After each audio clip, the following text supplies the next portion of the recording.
Hey there, it's Ryan, or why don't we, however you know me. I just got back from the 100th YCS here with my friends, and we were just talking about how fun it was and how depressing some of the games were. But overall, it was really fun. It was broke the record for the most people in a trading card game tournament with 4,000, I think 400 around that. Yeah, Yeah, something like that. like that. 600K signed up, 400 played. Dude. 4K, 4,000. Yeah, something like that. So, anyways, I played Samurais. I love the deck. And I placed 77th out of 4,000 whatever. And I should have topped, but I tied once. I got 9, 2, and 1. The 1 being a tie. And man, that was just so the time, and I had no life points. Anyways, here's the deck. I've got triple Gatemusha, 2 Elder, 2 Kageki, 3 Kizan, 1 Zanji, 1 Iru, that's a little bit unusual, double Inishi, 1 Grandmaster, 1 Squire, triple Valor, and man did those put in work, 1 Blackluster Soldier, Envoy of the Beginning, 1, alright, that's the monsters, and you got spells, Gateway of the Six Samurai, 3 Xian's Dojo, 3 United, 3 Asceticism, double Smoke Signal, staple, staple, staple, staple. That's the spells. Traps, double Solemn, staple, staple. And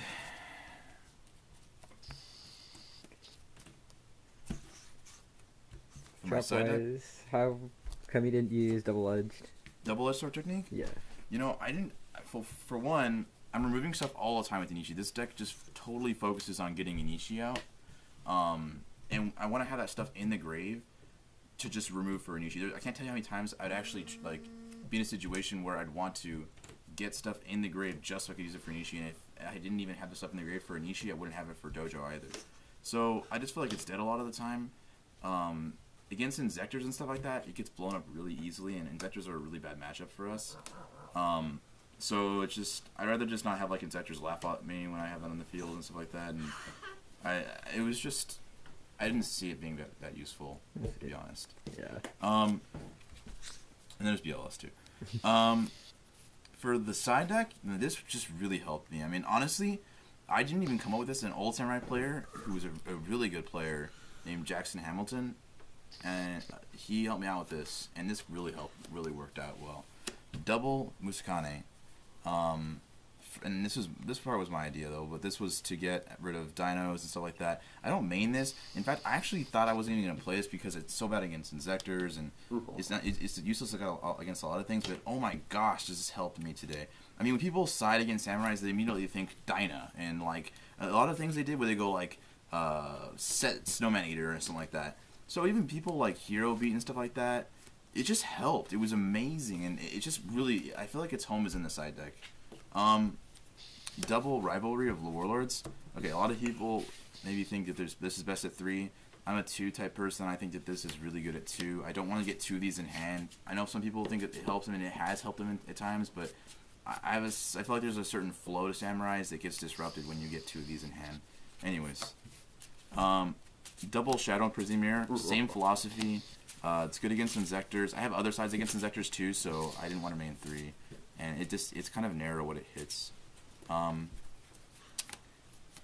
Trap, Compulsory Evacuation Device. This card's just an all-around good card.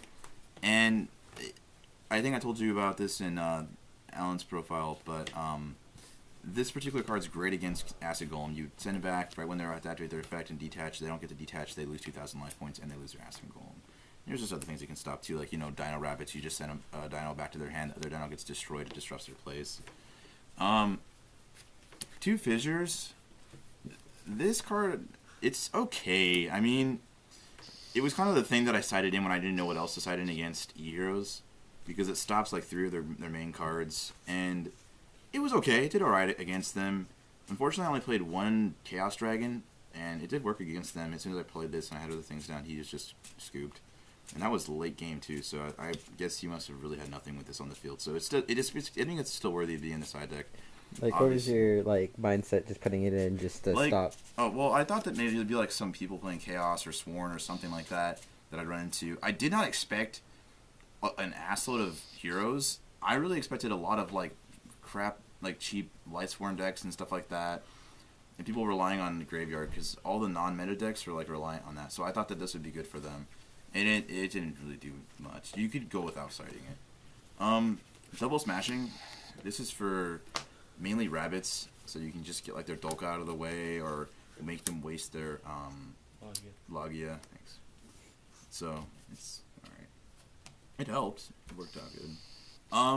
Now here's the monsters, and man, these were just awesome. You got 2 Sidra, and these were like, man, these guys are just way too good. You cannot not play these guys against wind-ups, against your random weird Machina, against your random gadgets or whatever.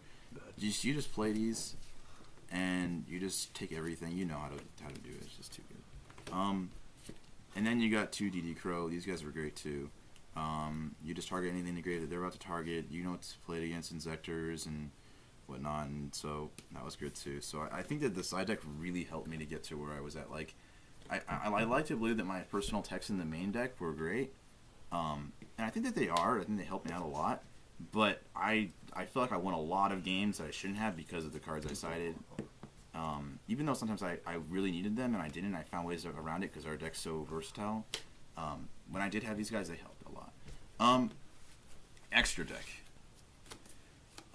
Level 5. Xian, Catastor, Beast, Gaia Bryanak, Naturia Barkion. Okay, now this is where it starts to get weird. I didn't have the money to pay for the full extra deck, and I haven't been competitive, like going to YCS or something like that in a long time. So, I had to make space. So I purchased Scratch Archfiend, Landois, and a Black Rose. So, yeah. I honestly, in retrospect, I would take that out. I never used that ever. I mean, it's like kind of like the whole philosophy about Dark Hole. But by the way, I don't play Dark Hole. Obviously, you know that. We just have too much stuff in the field. And by the time you're going to play this, I mean, like, you're going to lose anyway, usually. It's just too situational. This was actually decent. This is just a good beater. Did you go into it often, or? I went into it once, but it was good. I think twice, actually. But when I did go into it, it was good. But this, I only went into once the entire time. But when I did, it, like, won me the game. Because I, like, made Inzectors crap themselves. When I played this, the guy was like, oh my gosh, what is he going to negate? And then I actually played this one time. He was like, activate this effect. And I was like, huh. And I looked at my hand and he was like, oh crap. And then I was like, I looked at my back row. I had no spells in hand. I was just bluffing. And he's like, you know what, I'll just let that go through. And he didn't attack. He thought it was Mirror Force or something. So it was funny. But anyways, level 8. We don't go into level 8s hardly ever. And people sometimes side Stardust, and that's personal tech. But Colossal Fighter is the guy for me because if you think about it, when you're going to level 8, you're usually like wasting 3 guys, and you're gonna have like nothing else in the field, and it's just too easy for them, in my opinion, to just run over Stardust and something like that. So I think it's better to just have the big beater. So I guess it's kind of like what you prefer as a defense, like a destruction negation, or just a bulky guy in the field. It also helped against. It got over a golem. I was stuck with the golem, and I was like, what am I gonna do against this stupid huge beast? And then I bust this guy out and won the game. XYZ's Leviathan, I played him like once or twice, I think. He was pretty good, you know. I don't regret putting him in the deck at all. He's definitely a necessity, I think. If I had... let me go tell you in a second. I got Utopia, staple. Ninja, he's a staple. People are like... whenever people say stuff like, well, why would you need that? It's only like 200 more damage, and like it could, you know, get deep prisons. No, you don't have to understand. When you asceticism something, it's going to be destroyed at the end of the turn. If you want to be more aggressive and you don't want your guy to die, you're going to have to either go into this or that. Now, what do you want to be? More aggressive and go attack twice next turn, or maybe even this turn? Or do you want to have the stalls? So it's just nice to have that option, you know what I mean? This, just like Alan said, this was crap. I played this, I thought, hey, it's a dark. If I need to have a dark in the grave for BLS, I've got this guy, but you know, I always had Xian in the grave, or I had like Iru. I didn't need this guy, and he just was like so wasteful, and no one ever was able. I never negated anything with this. It was I only summoned it once, and it was crap. I would definitely, if I had the money, to replace this with the Zen mains. Okay, this guy. Okay, just like the Sidras, I don't have to say anything. You have to play this. This card is amazing. It just saves your ass way too many times. So that's the deck. Like, how do you think you personally? Do you feel that you did better than you expected? Did you have like high expectations for yourself this event, or? Well, I definitely knew I was going to do so really well because I'm just kidding. No, I didn't expect to do well with this at all. I played it for the love of the deck, and I didn't have the money to play super competitively. So I thought that, everyone was saying like Max C's or get out, and I'm like, oh darn, I don't have Max C's. So I was really intimidated at first, but then when I started getting into my flow, and I started realizing that this deck can go really well without Max C's. And Maxis kind of disrupts a lot of things, in my opinion, because there's a lot of, sure, it helps you with the matches that are important later on, but to get to the important matches, you have to go through a pool of crap of, people in the first few games, whatever, and you're like, when am I going to use this Max C against them? And, honestly, heroes, if you have a dead Max C in your hand, heroes can seriously mess you up, because you need to have that, you need to be able to explode on them, or else they're just going to take you. So I honestly felt like if I had Maxis, I'd actually would have been in a worse place than I was. So the deck, and so all I was really missing money-wise was the Zen mains, and maybe a few other things, but the deck ran great. I mean, the only thing that 2-0'd me was wind-ups, and the first time is because I opened Asceticism, United, Dojo, Grandmaster, and I didn't draw a monster for 2 turns. It was the worst hand in the entire day, and then he just went off on me. The second time, he just went off on me again. It was bad. Anyways, so I think the windups are good against us, and I didn't expect. I was expecting Zetras to be better, but Zetras they're difficult, but I think that you can intimidate them, and it's really easy to side against them. But don't underestimate them. They're a great deck. Dino Rabbits. I think that Dino Rabbits. The thing about Dino Rabbits is they're a great deck, obviously, but it's kind of funny. It's if you go first against them, you're just as good as they are, kind of type thing. You know what I mean? And you can play around them, and people Dino Rabbits. I don't want to sound rude, but I feel like sometimes people just have money and they buy Dino Rabbits, and they don't really know the game that well. So they would see stuff like Inishi and stuff like that, and they would just be like, "Oh yeah, sure, leave it on the field, not gonna attack that." And then next turn when I have the stuff to do it, I would just bounce his Dino, or this was a great card against Dino Rabbits. You just totally disrupt their plays, really messes them up. But if Dino Rabbits go get first against you, you're screwed. Because you can't get that summon off for those dojos or those Uniteds or whatever. And the next turn they just if they have the luck stack, they just go, oh, Doka, or something, and it's just... Well, anyways, it was really fun. And, let me tell you about the stall, the thing that happened with the tie. The guy got... first of all, I don't play any MST. I don't believe that... My philosophy is that when you have this much negation and stuff like that, you don't need MSTs. And I side these for people that are going to use stuff that I feel like I would want to MST. One thing I was actually considering siding, and it just came to mind. I'm not sure if it's actually worth it or not, but maybe Roll Decrees, because I don't run that many traps at all. And Roll Decree kind of messes up a lot of things. People are really reliant on traps. So, yeah. But, anyways, back to what I was saying. What was I saying? Oh, you're talking about the stall for your tie. The stall. Yeah. The stall was just retarded. The guy had a fossil dino, right? So he fossil dinos, and he has a solemn judgment and 2, what the heck's it? Safe zones, sorry. So he safe zones it. I solemn judgment his safe zones. I don't have MSTs. So he goes solemn judgment on my solemn judgment or whatever. And then the duel ended up being waiting forever to get a heavy storm, and I finally got it. Went off. I won, and then the second game we just ran out of time, and I was in a bad place. So I would have gone first, and everyone that plays Samurais knows that if you go first, you have a huge advantage. I just felt like I would have won that, and then I would have definitely topped. So I'm just really bummed about that.